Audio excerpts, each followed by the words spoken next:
Bonsoir, bonsoir. Merci de vous retrouver de plus en plus nombreux sur Diaf Radio. Ce soir, nous allons à la rencontre d'une combattante. On ne la présente plus, c'est Madame Kawala du CPP. Alors, à la régie de nous mettre en contact avec cette combattante depuis Yaoundé. Allô? Oui, allô? Oui, bonsoir Madame Kabanwala. Bonsoir et bonsoir à tous les auditeurs et auditrices. Très heureuse d'être avec vous. Alors, Madame Kabanwala, on a donc reçu cet après-midi des images de votre initiative avec, je vois Albert Moutoudou, je suppose de l'UPC Manidem, je vois Oui, également Benjamin Doumou. voilà. Alors, ça s'est passé à Yaoundé, c'est ça? Ça s'est passé à Yaoundé. C'était un événement de Stand Up for Cameroun, précisément. Voilà, Stand Up for Cameroun qui comprend 4 partis politiques. Donc, le CPP, l'UPC Manidem, le MP3 et le Popular Action Party. Ces 4 partis politiques et je crois 7 ou 8 organisations de la société civile, dont Un Monde d'Avenir que vous avez mentionné, le Cameroun Patriotic Diaspora dont Moïse Esso fait partie, Droit au droit, Cameroun Obosso, Mothers of the Nation. Vous avez aujourd'hui, si vous regardez bien les images, plus de 70% des marcheurs étaient des femmes. Stand Up, c'est un groupe qui a commencé en 2016. Stand Up a commencé au moment où le pouvoir voulait modifier la constitution pour avoir des élections anticipées. D'accord. Nous avons alors eu une action anticipée où on a fait des marches, des manifestations sur Yaoundé. C'est en ce moment-là que nous avons lancé les vendredis en noir. Donc, ça a commencé en mars 2016. Nous étions en ce moment-là 4 partis, dont le CPP, l'UPC Manidem, le MRC et le parti Univers, qui a porté la candidature de Cabral. Voilà, donc, les 2 autres nous ont quittés parce qu'ils voulaient aller aux élections. Oui, le parti Univers. Donc, voilà, et le MRC. Le MRC, d'accord. Ben écoutez, parfait. Voilà. Est-ce que ce n'est pas une espèce de provocation en ce moment même où le ministre de l'administration territoriale au Cameroun, M. Tangandji, menace d'envoyer en prison toutes les personnes qui appellent le boycott?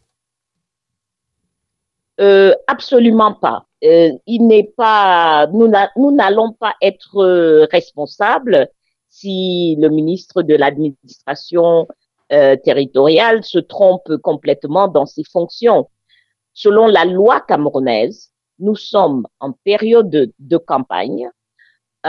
Selon cette loi, en période de campagne, tout parti politique a le droit de tenir des réunions, avoir des manifestations, battre campagne. Et nous, notre campagne, depuis plusieurs mois aujourd'hui, c'est non aux élections, oui à la transition politique. Nous avons alors profité de la période de campagne pour tenir notre réunion et pour mener une action de campagne. Juste à côté, il y avait le RDPC qui battait campagne un peu partout dans la ville. Je crois qu'il n'y a pas 2 types de Camerounais. Nous sommes tous des Camerounais. Si les uns ont le droit de battre campagne selon les thèmes qui les intéressent, nous, on a le droit de battre campagne sur les thèmes qui nous intéressent. Alors, juste pour nos auditeurs qui vous suivent en ce moment, est-ce que vous pouvez aussi juste clarifier si dans ce contexte-là, vous avez dû déposer une demande de tenue de manifestation publique?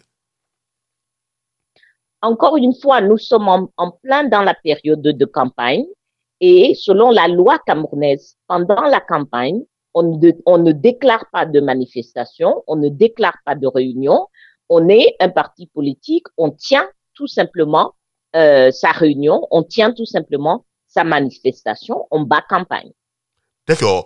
Est-ce qu'on pourrait effectivement, à partir de votre explication, comprendre que il est un tout petit peu abusif, voire totalement abusif, de jeter en prison des jeunes comme ceux qu'on a pu voir du MRC à Baranté, qui ont été écroués à la suite d'un procès, parce qu'il, paraît-il, était sorti pour appeler à boycotter cette élection de dimanche prochain?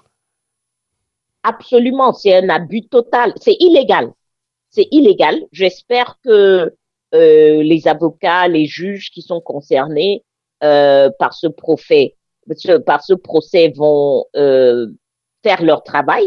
C'est complètement dans l'illégalité. La loi camerounaise ne le permet pas. Eh bien, vivement que les autorités judiciaires du côté de Banganté vous rejoignent sur ce point, afin que ces jeunes Camerounais sortis pour exprimer librement un point de vue, et ce pacifiquement, retrouvent leur liberté. Alors, Madame Kawala, pensez-vous vraiment qu'une telle marche, la seule d'ailleurs depuis la convocation du corps électoral pour ces événements du 9 février prochain, puisse avoir de l'impact, l'impact souhaité par vous et vos autres vos amis des autres formations politiques? Absolument. Il faut comprendre que, contrairement à ce qu'on peut penser, ce n'est pas du tout le régime qui nous intéresse avec cette action. C'est la population camerounaise. Aujourd'hui, on a une population qui est prise en otage, une population qui voit une situation où les élections sont utilisées comme une arme d'oppression, une arme qui les maintient dans la pauvreté et qui garantit tous les pouvoirs, toutes les ressources du pays pour une certaine élite, un certain groupe politique qui s'est accaparé de notre pays depuis 38 ans aujourd'hui. Donc, notre action à chaque fois, et Stand Up for Cameroun, il faut savoir que nous sommes dans les manifestations publiques, dans la rue, au Cameroun depuis 2016. Nous avons mené plusieurs manifestations à Yaoundé. On n'est pas du tout à notre première manifestation. C'est seulement quand nous aurons le courage en masse de faire cela que nous allons pouvoir changer notre pays. Donc, ces actions que nous faisons, pour de savoir qu'il y a d'autres Camerounais qui se réunissent, qui travaillent, qui pensent comme eux, qui sont debout pour leurs droits, qui veulent absolument que ce pays change et qui sont prêts à agir. Donc, notre message est surtout à l'endroit des Camerounais. Élections de dimanche. Ces élections vont se tenir et il faut savoir que notre groupe est non violent. Donc, nous disons, ces élections, c'est clair que les élections vont se tenir dimanche. Et nous, au niveau de Stand Up for Cameroun, nous sommes pour l'action, une action déterminée, une action en masse et une action non violente. Donc, nous disons à tous nos membres et à tous les Camerounais de n'empêcher personne qui veut aller voter. Ceux qui estiment que l'avenir du pays, ce qu'il faut faire en ce moment, c'est d'aller voter, ils ont le droit d'aller le faire. Toutefois, nous sommes en train de sensibiliser les Camerounais et les faire comprendre que ces élections, les élections qui se tiennent là, n'apportent aucune solution aux problèmes des Camerounais. Les problèmes des Camerounais, c'est quoi aujourd'hui? C'est la guerre dans le nord-ouest et le sud-ouest. Aujourd'hui, on a un Parlement qui, depuis 3 ans, n'a pas pu débattre de cette guerre. Donc, nous, les députés que nous sommes en train d'élire, c'est pour aller faire quoi quand nous avons des Camerounais qui meurent? Donc, on tient une élection sur le sang des Camerounais sans toutefois résoudre leurs problèmes à la base. D'une part, d'autres Camerounais ont des problèmes d'eau, d'électricité, de routes, d'écoles. Et il est très important de savoir qu'aujourd'hui, selon la loi camerounaise, aucun maire, aucun député ne peut apporter une solution durable à un de ces problèmes. On est dans une situation où il faut entrer dans une transition politique et refonder complètement notre nation, redéfinir qui nous sommes, redéfinir comment nous allons être gouvernés, parce qu'aujourd'hui, les mairies et les députés, ils n'ont pas la possibilité d'agir pour les problèmes des Camerounais. Alors, Madame Kabawala, on a bien compris donc globalement ce qu'il faut faire, c'est-à-dire qu'une transition. On a aussi bien compris en fond de votre message que celle-ci, enfin du moins que vous êtes porté par, on va dire, vous êtes mu par la paix. Vous n'êtes donc pas adepte de la violence. Et je comprends également en vous ayant écouté que pour vous, on n'est pas dans les conditions de transparence et de quitter à ces élections. Si on vous posait la question simple, qui est la suivante, qu'est-ce qui, selon vous, doit changer au Cameroun pour qu'on se sente dans une élection transparente et juste? Que répondez-vous aux Camerounais qui vous écoutent? En ce qui concerne le système électoral au Cameroun, il y a plusieurs aspects qui doivent être reformés. La première des choses, c'est que le système électoral ne peut pas être contrôlé par un parti qui est en compétition. Aujourd'hui, au Cameroun, le Conseil constitutionnel, qui est le dernier arbitre des élections, a 11 membres. 10 de ces personnes sortent du comité central du RDPC. ELECAM, qui est l'organe qui organise les élections, c'est les procès-verbaux d'ELECAM qui sont utilisés pour vérifier les résultats des élections. ELECAM est constitué d'un conseil dont les membres en grande majorité sont du RDPC. Le directeur général de ELECAM est nommé par le président et est un militant du RDPC. Vous avez parlé du ministre de l'administration territoriale tout à l'heure. Le ministre de l'administration territoriale est non seulement un membre du comité central du RDPC, mais il est de son propre aveu un biaïste, quelqu'un qui croit que BIA, c'est le début et la fin de tout. Donc, on ne peut pas être en compétition avec BIA et puis avoir un biaïste qui est le ministre de tutelle des élections. Ça n'a pas de sens. On ne peut pas être en train d'aller en compétition avec le RDPC et tous les arbitres sur toute la ligne sont des membres du comité central, les leaders du RDPC. Je veux dire, aucun Camerounais, y compris ces Camerounais du RDPC, n'accepterait que le Cameroun aille jouer un match contre le Burkina Faso et que l'arbitre de touche est burkinabé, l'arbitre de ligne est burkinabé, les organisateurs du match soient tous burkinabés. D'accord. L'instance où on va pour les recours soit burkinabé. Oui, on a bien compris, Madame Kabawala, que vous identifiez les problèmes. Mais alors, si j'ai bien compris que l'un des problèmes identifiés, pour le résoudre, la solution serait de changer, par exemple, le ministre de l'AT, qui est un biaïste. La solution, je suppose également pour vous, serait de renouveler ou alors de changer tous les membres de l'ECAM aujourd'hui. C'est bien ça? Et le code électoral pour vous, le Conseil constitutionnel pour vous, ça va? Non, le Conseil constitutionnel, je vous ai dit, il faut, on a 11 membres, 10 sont du RDPC. Donc, on a le même problème.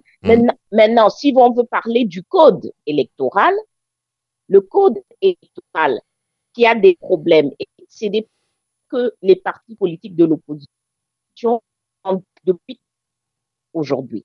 Depuis 30 ans aujourd'hui, les partis politiques du Cameroun disent, il faut un bulletin unique, comme la plupart des pays le font aujourd'hui. Le bulletin unique est important. Pourquoi? Parce que ça permet de lutter contre la fraude. Aujourd'hui, au Cameroun, quand vous partez voter, vous avez un bulletin pour chaque parti politique. Ce qui fait que les gens entrent dans l'urne Ils votent, ils mettent dans l'urne le bulletin d'un parti et ils ressortent dehors avec les bulletins de tous les autres. Quand ils apportent ça à certains endroits, on les paye. On les paye parce que parce que c'est une preuve qu'ils ont voté pour le parti au pouvoir. Donc, le bulletin unique permet d'éliminer cette très grande fraude qu'il y a dans le système électoral. L'autre point du code électoral, c'est l'âge, la majorité pour voter.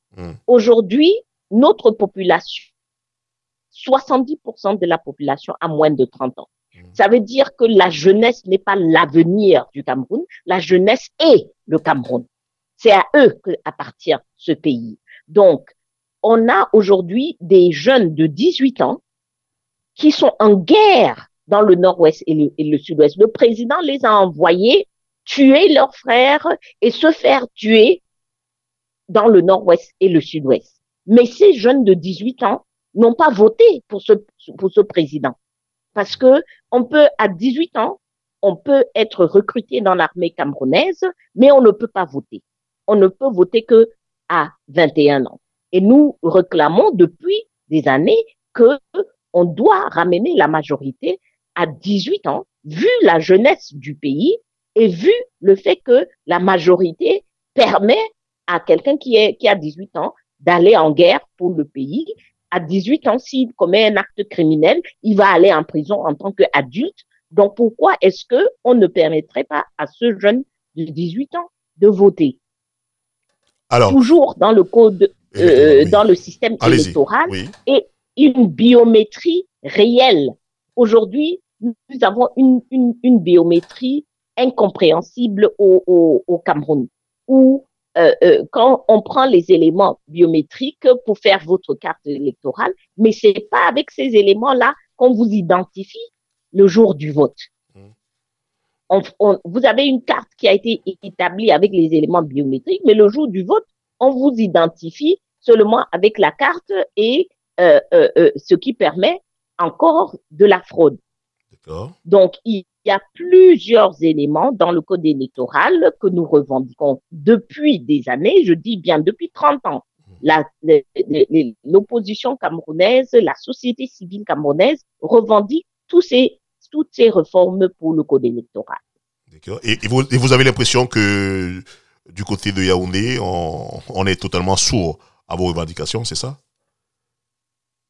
Je peux l'affirmer avec une certitude, le régime Biya ne va jamais réformer ce système électoral, ne va jamais réformer ce code électoral. C'est la raison pour laquelle notre objectif à nous, c'est la transition politique.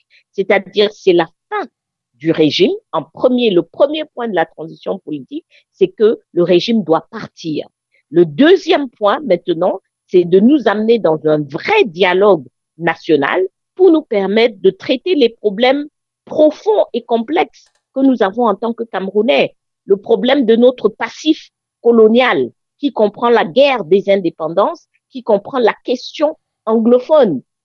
Le problème de la nature de l'État. Quelle est la relation entre le citoyen et l'État? Aujourd'hui, le Cameroun est encore un État colonial. Nous avons toute la nature de l'État, c'est un État colonial. C'est un État qui opprime les citoyens, c'est un État qui extrait toutes les ressources du pays pour une petite minorité. C'est un État qui n'a aucun respect et aucun service pour le citoyen. Parce que depuis que les colons sont partis, nous n'avons jamais repensé l'État. Donc nous avons un travail à faire pour repenser, redéfinir l'État, avant même de parler de la forme de l'État. Donc, si nous repensons l'État, c'est tout naturellement que nous allons aboutir à un État très décentralisé, voire un État fédéral. Parce que nous allons estimer qu'il faut que le citoyen puisse avoir des services directement là où il se situe dans le pays. Et ça ne peut se faire qu'avec un gouvernement qui est proche de lui et qui a à la fois le pouvoir de décision et les ressources pour pouvoir servir ce citoyen. C'est sur la base de ça que nous allons reformer les institutions du Cameroun et enfin, après cela, tenir des élections. Alors, Et ce que je dis là n'est pas, on ne l'invente pas. C'est par là qu'est passée la Tunisie. C'est par là qu'est passé le Burkina Faso. C'est par là que passe le Soudan en ce moment. Tous les pays qui ont eu des dictateurs qui sont restés en place pendant des décennies, la manière non violente par laquelle ils sont sortis de là, c'est la transition politique. Madame Kamara, lorsqu'on vous a écouté, on a l'impression que vous espérez qu'un jour ce système abdique, qu'il démissionne. Mais quand on sait que le pouvoir est si circulant, comment espérer que votre transition s'opère par l'abdication du régime de Yaoundé? Est-ce que finalement vous ne donnez pas raison à ceux qui pensent que c'est une chimère? N'est-ce pas à l'opposition camerounaise de se mobiliser pour challenger ce régime, pour le forcer à céder, même par la voie des urnes, en protégeant le vote des Camerounais? Ce qui est une chimère, c'est justement de penser que on peut battre un régime dictatorial dans son système électoral. D'ailleurs, je mettrais au défi à toute personne qui le dit de me montrer où ça a été fait dans le monde. Je viens de vous citer plusieurs pays où, par contre, le gouvernement, quand le peuple se lève, le régime cède. Nous l'avons vu et revu et revu et revu dans l'histoire, avec des régimes qui étaient beaucoup plus oppressifs que celui de Biya. Si vous comparez Bachir, vous regardez Monsieur Bachir du Soudan, oui. Personne ne pouvait imaginer qu'il peut céder le pouvoir. Blaise Compaoré était un militaire. Une ne pouvait imaginer qu'il peut céder le pouvoir. Moubarak en Égypte a une armée d'1 million d'hommes. Personne ne pouvait imaginer qu'il peut céder le pouvoir. Donc, ce qui est clair, c'est que la transition politique, ça marche. Quand le peuple se lève, il arrive à mettre des régimes à l'écart. Au Sénégal, par exemple, on a vu quand même un changement de régime, un changement d'homme à la tête du pouvoir. Non, on parle du jeu des élections. C'est arrivé au Sénégal, c'est arrivé récemment aussi au Congo démocratique. Vous ne pouvez absolument pas comparer. Le Sénégal n'a jamais été c'est ce qu'une opinion vous donne. Moi, je vous donne en fait ce que pense l'opinion. Non, il est très important que nous comparons des choses comparables. Le Sénégal n'a jamais été un régime dictatorial. Le Sénégal est un de ces pays africains particuliers qui est sorti de l'indépendance et est sorti de l'indépendance avec un certain nombre d'acquis en matière de liberté. Donc le Sénégal, les gens ont toujours eu le droit à la parole, le droit à l'opinion publique, politique, le droit à un certain nombre de choses. Il est certes vrai, et malgré ça, je dirais aussi à ces personnes que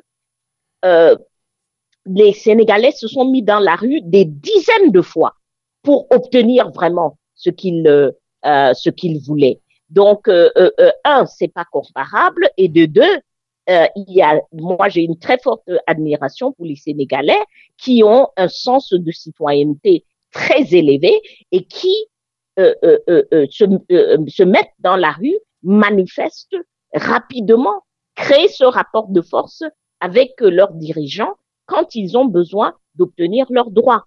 Voilà, voilà. Lorsqu'on interroge les Camerounais sur leurs impressions sur vous de l'opposition, ce qu'il en ressort constamment, c'est que les formations politiques de l'opposition au Cameroun restent incapables d'accorder leur violon et par conséquent de rassembler et mobiliser les Camerounais pour se mettre ensemble face à ce régime que vous, de l'opposition, souhaitez voir partir. Qu'est-ce que vous répondez à cela? Alors moi, je demanderai à cette opinion politique, à ces Camerounais, de diriger bien dans leurs questions Moi, je suis présidente d'un parti politique qui, depuis 2016, ne parle que au sein d'une plateforme avec les autres. Donc, les partis politiques qui agissent encore seuls, c'est à eux de nous expliquer pourquoi ils sont encore en train d'agir seuls. Alors, pour être concret, je vous coupe pas, mais pour être concret. Cette question ne se pose pas à nous. Alors, pour être concret, Madame Kabangwala, après vous, le MRC a aussi appelé au boycott des élections de dimanche prochain. Comment expliquer que dans la marche de ce jour qui se tenait à Yaoundé, par exemple, le MRC ne soit pas présent? Alors, vous venez j'aime bien votre phrase. Donc, après nous, le MRC a appelé au boycott. C'est une évidence, non? C'est vrai, vous étiez les premiers à appeler au boycott voilà. au présidentiel de 2018. Voilà. Donc, ça veut dire que c'est au MRC de rejoindre ceux qui appellent au boycott depuis longtemps, je crois. Je crois que la question là ne se pose pas à nous. Nous, on appelle au boycott depuis 2016. Donc, s'il y a un nouveau parti qui rejoint cet appel, c'est à ce parti-là de venir vers nous et qu'on voit quelles sont les stratégies qu'on peut mener ensemble, etc., etc. Est-ce que c'est pas là une expression d'ego qui continue comme ça à avoir un écho négatif au sein de l'opinion camerounaise? Ah non, pas du tout. Je vous dirais que Stand Up for Cameroun était auprès du MRC tout au long de l'année 2019, pendant qu'ils étaient incarcérés. Donc, Stand Up for Cameroun, le CPP, notamment le Cameroun People's Party, notre avocat a été à la disposition du MRC tout au long de leur incarcération. Maître Méli, il fait partie des principaux avocats qui a travaillé pour le MRC. Nous les avons rendus visite en prison. Nous les sommes allés auprès d'eux pendant que les procès se tenaient. Nous avons mené des campagnes de communication pour défendre leurs droits absolus. Et à la sortie de prison du MRC, on était stupéfiés de voir le MRC appeler d'aller aux élections. On était complètement stupéfiés. Et cet appel a été fait sans aucune communication avec nous. Ils se sont ravisés entre-temps, non? Tout comme le revirement, c'est aussi fait sans communication avec nous. Donc, aujourd'hui, je ne sais pas. Je connais notre stratégie. Elle est en place depuis 2016. Nous sommes constants là-dessus. Nous avons fait montre d'une très grande solidarité avec le MRC quand leurs droits fondamentaux étaient bafoués, parce que nous ne permettons ça pour personne au Cameroun. Et aujourd'hui, on va être très heureux d'apprendre du MRC quelle est leur stratégie, dans quelle direction ils veulent aller. Mais jusqu'ici, on n'a pas de communication de leur part. Alors, Madame Kabangwala, on tire vers la fin de cette émission. J'ai envie de vous demander, vous aujourd'hui, qui étiez donc sur les artères de Yaoundé, quel est le niveau de réception de votre appel au boycott des élections de dimanche prochain? C'est-à-dire, pour vous aujourd'hui, pensez-vous que les Camerounais adhèrent ou pas? Écoutez, il faut bien comprendre que nous, les partis politiques, nous sommes en retard. Hein? Les Camerounais boycottent les élections depuis très longtemps. Sur une population estimée de 11 à 12 millions d'électeurs, vous regardez les dernières élections au Cameroun, d'ailleurs les élections depuis les années 90, il n'y a pas plus de 3 millions de personnes qui votent. Donc ça fait très longtemps que les Camerounais boycottent les élections. Je n'ai aucun doute que le boycott sera une réussite, que les Camerounais ne seront pas aux urnes, mais je n'ai pas aussi la prétention de dire que c'est à cause de nous, les partis politiques, parce qu'en réalité, c'est nous qui rejoignons les Camerounais. Les Camerounais, ça fait très longtemps qu'ils boycottent les élections. Je souhaite terminer par les félicitations à tous les Camerounais qui se sont mis debout aujourd'hui pour revendiquer leurs droits dans une situation de répression. Ils n'ont pas eu peur, ils ont vaincu la peur et nous appelons tous les Camerounais à nous rejoindre pour ce type d'action. Alors, vous nous rassurez quand même avant que nous ne passions l'antenne. Personne n'est aujourd'hui en cellule à Yaoundé. Tout le monde est bien rentré chez lui. Nous sommes très heureux de dire que pour le moment, il n'y a eu aucune arrestation. Je dis bien pour le moment parce que nous sommes face à un régime qui enfreint la loi à tout moment. Mais pour l'instant, nous sommes très fiers de l'organisation, la discipline qui a eu lieu parce que cette organisation et cette discipline qui a permis aussi qu'il n'y ait pas eu d'arrestation. Ben merci beaucoup Madame Kamawala d'avoir accepté de répondre à nos questions après donc votre manifestation qui se tient ce jour même à Yaoundé pour appeler à une transition politique et surtout pour demander que l'événement de dimanche prochain au Cameroun soit boycotté. Merci, au revoir.